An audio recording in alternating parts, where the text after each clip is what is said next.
जय हिंद। देखिए, इससे पिछला जो क्लास था उस क्लास में हम आपको बताए थे ऊर्जा के बारे में। किसके बारे में बताए थे मेरे दोस्त? ऊर्जा के बारे में बताए थे, जिसे इंग्लिश में कहा जाता है एनर्जी। क्या कहा जाता है मेरे दोस्त? एनर्जी कहा जाता है, यानी एनर्जी। पिछला क्लास में हम आपको बताए थे मेरे दोस्त कि आपको बताए थे पहला एक होता है स्थितिज ऊर्जा, जिसे इंग्लिश में कहा जाता है पोटेंशियल एनर्जी। स्थितिज ऊर्जा जिसे इंग्लिश में कहा जाता है पोटेंशियल एनर्जी। पोटेंशियल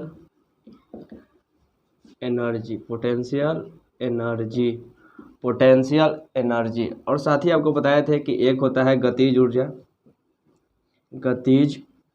ऊर्जा जिसे इंग्लिश में कहा जाता है काइनेटिक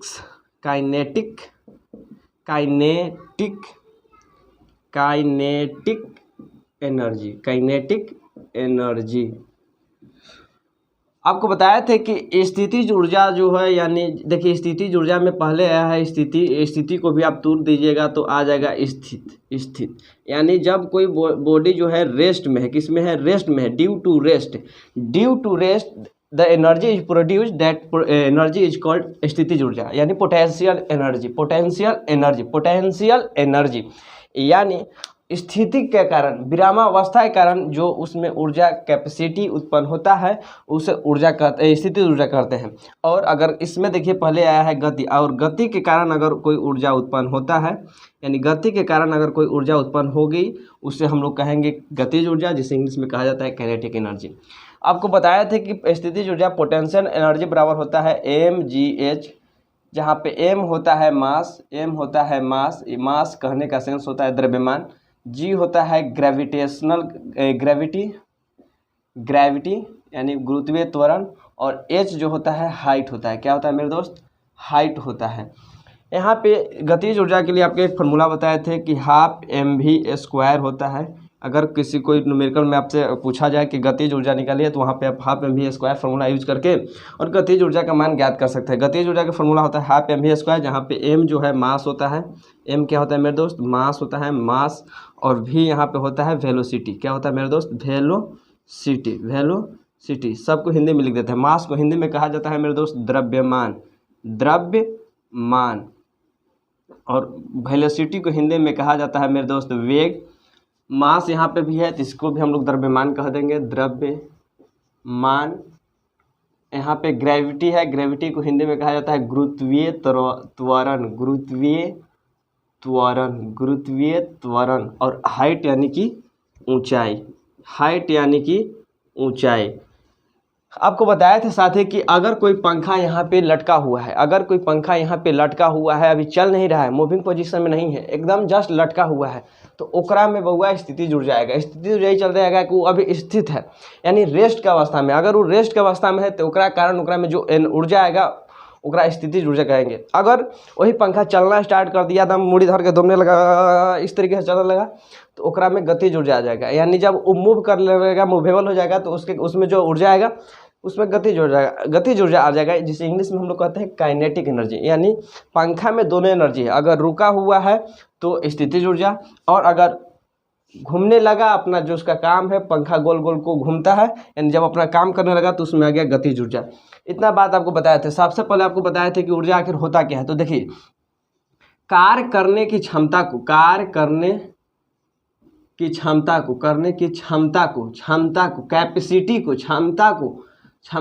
कहते हैं? ऊर्जा कहते हैं। अगर किसी को काम करने की क्षमता है ही नहीं, यानी उसमें ऊर्जा नहीं है, तो इसीलिए हम किसी से पूछते हैं कि आओ काम कर सकते हैं, यानी आपकी और कोई कैपेसिटी है काम करने के लिए, यानी आपके पास अगर कैपेसिटी है यानी आपके पास ऊर्जा है। अगर आपके पास कैपेसिटी नहीं है यानी आपके पास ऊर्जा नहीं है। कैपेसिटी कहने का मतलब क्षमता है तो ऊर्जा है, क्षमता नहीं है तो ऊर्जा नहीं है। यानी कार्य करने की क्षमता को अगर आओ हम काम कर सकते हैं, एक तरह से स्पष्ट है कि मेरे पास अभी और ऊर्जा है। अगर अभी हम और कोई काम कर सकते हैं, अभी आपको हम यहाँ पे 2 घंटा पढ़ा सकते हैं, तो 2 घंटा पढ़ा सकते हैं, इसका मतलब है कि मेरे पास अभी ऊर्जा है।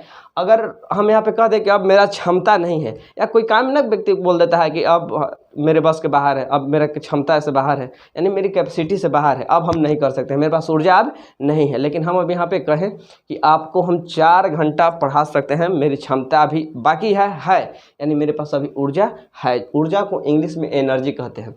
तो इतना बात आपको हम पिछले क्लास में बता दिए थे।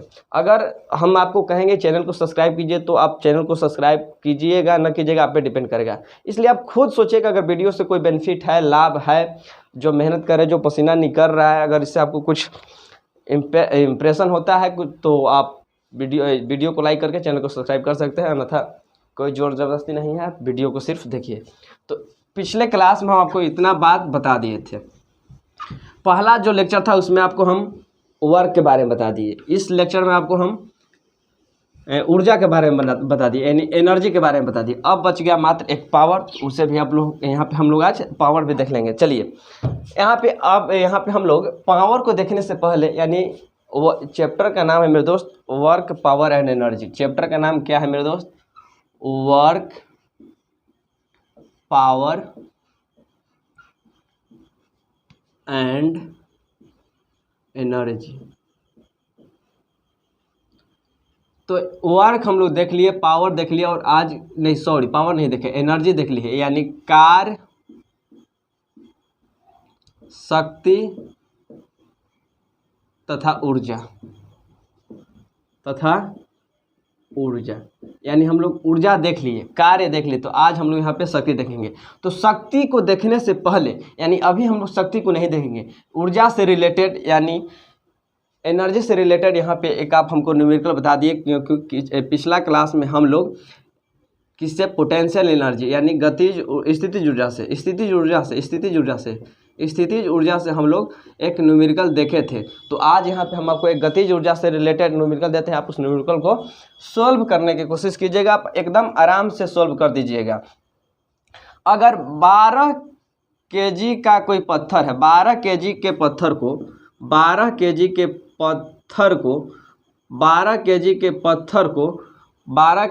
पत्थर को 5 मीटर पर सेकेंड के वेग से फेंका जाता है,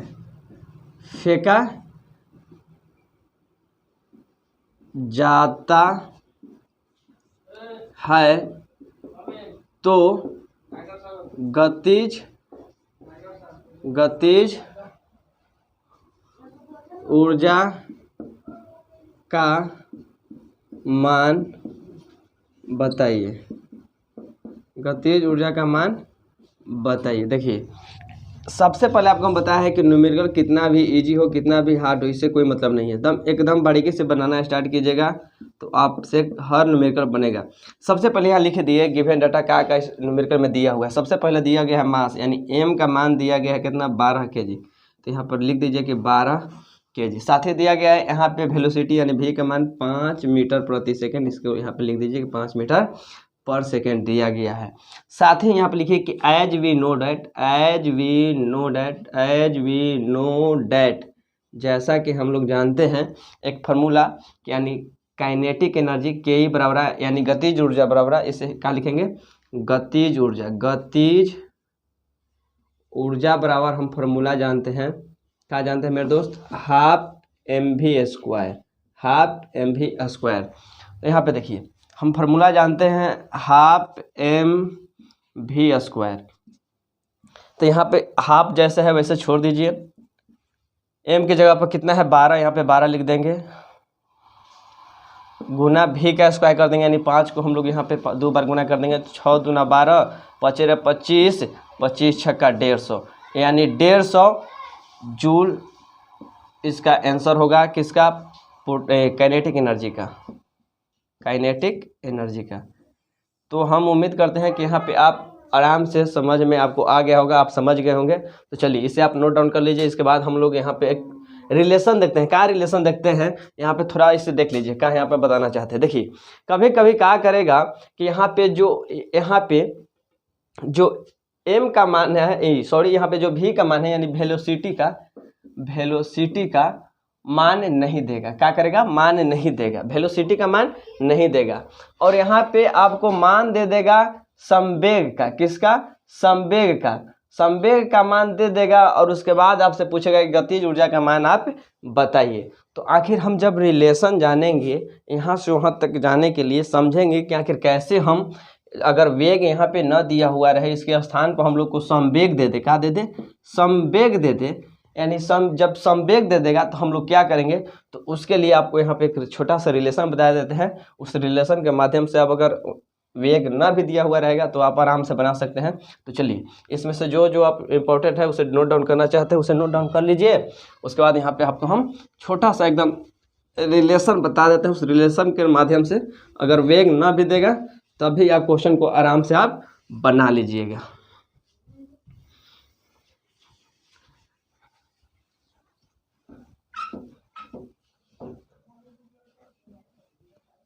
देखिए, नोट पॉइंट, नोट पॉइंट एकदम ध्यान से समझिए। देखिए क्या करेगा कि हम कह रहे हैं कि कभी कभी वेग का मान नहीं देगा। किसका मान नहीं देगा? वेग का मान नहीं देगा। किसका मान दे देगा? संवेग का मान दे देगा। किसका दे देगा मेरे दोस्त? संवेग का मान दे देगा। संवेग का मान दे देगा। तो क्योंकि हम यहाँ पे एक फार्मूला जानते हैं, गतिज ऊर्जा बराबर, गतिज ऊर्जा बराबर हाफ mv²। तो देखिए यहाँ पे इस फार्मूला में हमको क्या क्या का आवश्यकता है, तो कहिए कि सर यहाँ पे हम लोग का आवश्यकता है मास का। किसका आवश्यकता है मेरे दोस्त? मास का और वेलोसिटी का। वेलोसिटी का मास यानी द्रव्यमान, मास यानी द्रव्यमान, और वेलोसिटी यानी वेग, वेलोसिटी यानी वेग, इसका आवश्यकता है।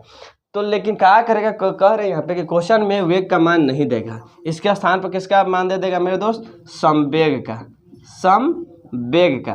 तो जब संवेग का मान दे देगा, जिसे हम लोग P से सूचित करते हैं, तो आप क्या कीजिएगा, तो देखिए क्या कीजिए, इस यहाँ पे हमको, यहाँ पे फार्मूला क्या जा रहा है कि हाफ mv² होता है। इसमें हम ऊपर नीचे m से गुना कर देते हैं, यहाँ भी m से गुना कर देते हैं और यहाँ भी m से गुना कर देते हैं। मान लेते हैं उदाहरण के तौर पे, यहाँ पर समझिए, इसके पास 10 रुपया था, इसके पास 50 रुपया था। अभी इन दोनों के बीच का डिफरेंस कितना है, तो कहेंगे सर 40 रुपया का डिफरेंस है। लेकिन हम कह रहे हैं कि एकरा 20 रुपया और दे दीजिए और 20 रुपया इसको भी और दे दीजिए। तो अब बताइए, 10 रुपया पहले से था, 20 रुपया और दिए तो कितना हो गया, तो कहेंगे सर 30 रुपया हो गया। अच्छा, 50 रुपया पहले से था, 20 रुपया और दे दिए, कितना हो गया? 70 रुपया हो गया। अब कितना का डिफरेंस है, कितना का अंतर है, तो कहिए सर 40 का अंतर है।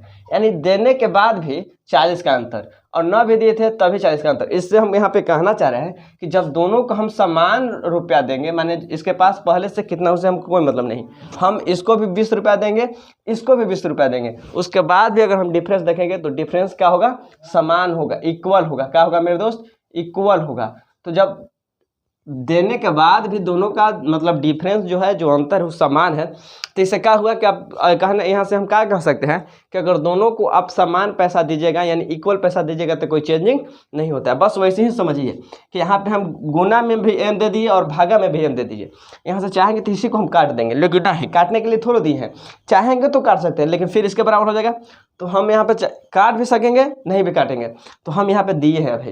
तो देने का मतलब आपको यहाँ पे देखिए, कुल मिलाकर समझाना चाह रहे हैं कि हम यहाँ पे दिए हैं तो कोई गलती नहीं किए हैं। ऊपर भी हम दिए, नीचे भी हम दिए, चाहे तो आप काट के हटा दीजिए, मिटा दीजिए। यहाँ से यहाँ भी हम था, यहाँ भी हम था, कैंसिल आउट। लेकिन नहीं, देखिए अगर भी जब न देवे, वेग न देवे, तो संवेग से यहाँ पर रिलेशन बता देते हैं। आप खुद देखिए कैसे निकलेगा। नीचे एगो m दे दीजिए, यहाँ गुना में भी एगो m दे दीजिए। हम एक फार्मूला आपको पीछे बताए हैं कि P बराबर फार्मूला होता है मेरे दोस्त mv। क्या होता है? mv, यानी संवेग बराबर फार्मूला होता है, P को हम संवेग कहते हैं। संवेग बराबर होता है द्रव्यमान गुना वेग, द्रव्यमान गुना वेग। वीडियो पॉज हो गया था किसी कारणवश, देखिए फिर से। यहाँ पे आपको बताएं कि P बराबर होता है mv, संवेग बराबर द्रव्यमान गुना वेग। तो यहाँ से हम क्या कर सकते हैं मेरे दोस्त, यहाँ से लिख सकते हैं हाफ जैसे है वैसे छोड़ देंगे। यहाँ m पहले से था और एक m यहाँ पे है, तो m गुना m यानी m² इंटू v² बटा m। यहाँ पे ऊपर एम स्क्वायर और वी स्क्वायर का अगर एक साथ लिखना चाहें तो हम लिख सकते हैं एम वी का होल स्क्वायर, एम वी का होल स्क्वायर बटा एम। आपको यहाँ पे बगल में देखिए एक फार्मूला बताएं कि एम वी बराबर होता है पी, यानी यहाँ पे लिख सकते हैं हाफ और एम वी की जगह पे लिख सकते हैं पी। स्क्वायर है तो इसको स्क्वायर करना पड़ेगा, बटा एम। इसको हम इस तरीके से भी लिख सकते हैं, कैसे, पी स्क्वायर बटा 2m। इसको हम आपस में गुना करा दिए तो फाइनली यहाँ पे मेरे दोस्त लिख सकते हैं के ई बराबर, के ई को हम लोग कहते हैं गतिज ऊर्जा बराबर पी स्क्वायर बटा 2m। यही फार्मूला आप अपने माइंड में रखिएगा, ध्यान में रखिएगा। तो आप अगर क्वेश्चन में p का मान देगा यानी संवेग का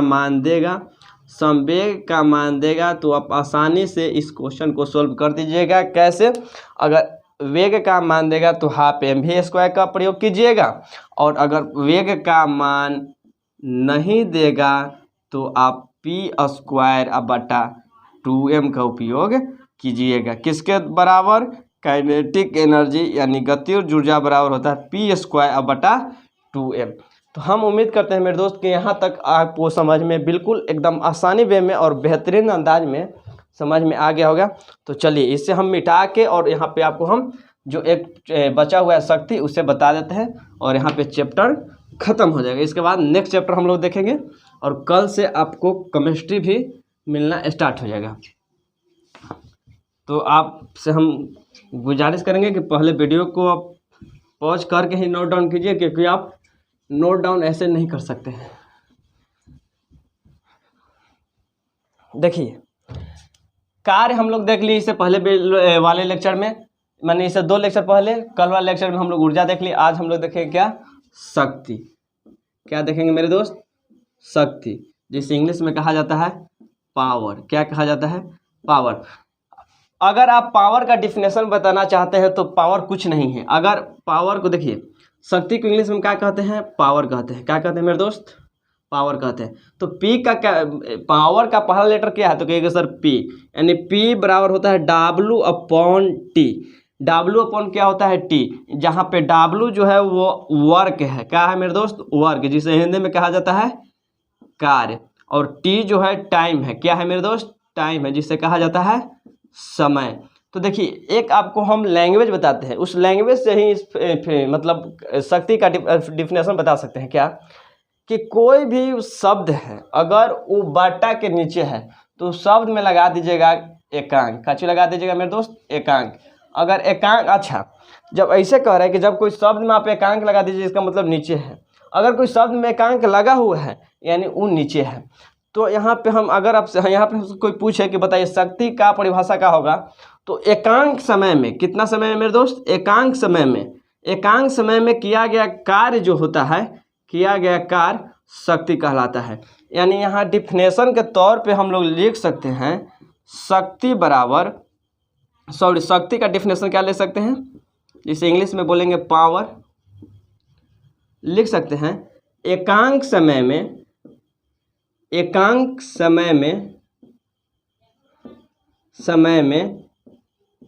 किया गया कार्य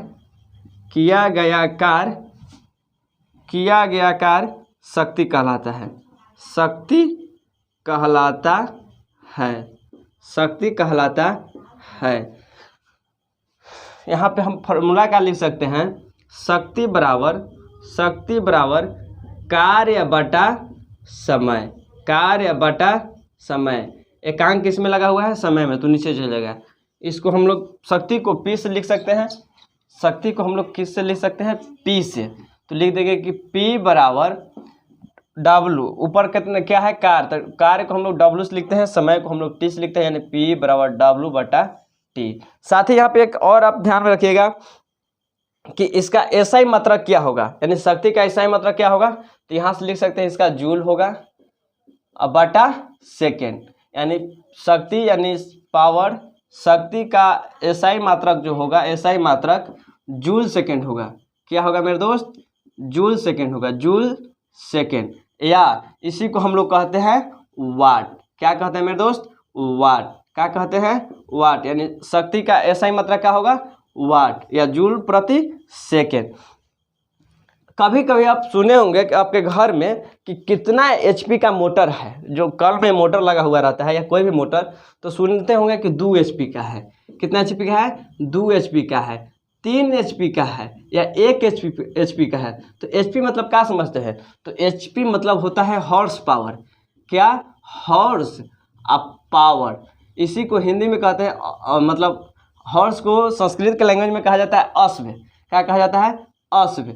तो इसको कह देंगे हॉर्स को अश्व और पावर को कह देंगे शक्ति। क्या कह देंगे? शक्ति।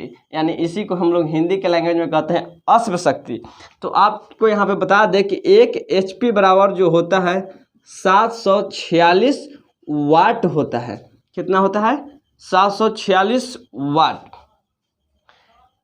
यहाँ पे आपको हम बताएं कि 1 एचपी बराबर होता है 746 वाट। तो आपसे कोई पूछे कि 2 एचपी बराबर, तो ना बता दीजिएगा कि 6 दूना 12 हाथ से ले 7 दूना 14 15 1 7 दूना 14 1 15 15 से 12 वाट बस। तो आप खुद देखिए कि 1 एचपी 2 एचपी या 3 एचपी मतलब क्या होता है। तो 1 एचपी को हिंदी में हम लोग कहते हैं अश्व शक्ति।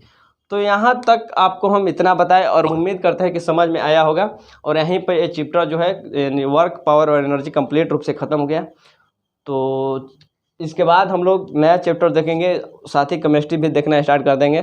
तो हम आपसे गुजारिश करेंगे कि अगर आपको वीडियो अच्छा लगा है तो वीडियो को लाइक कीजिए, चैनल को सब्सक्राइब करना है तो कीजिए, और वीडियो पसंद आया होगा तो चैनल को सब्सक्राइब जरूर कीजिए। अगर नहीं आया है तो फिर आपकी मर्जी। तो चलिए मिलते हैं नेक्स्ट वीडियो, तब तक के लिए बाय, थैंक यू, जय हिंद।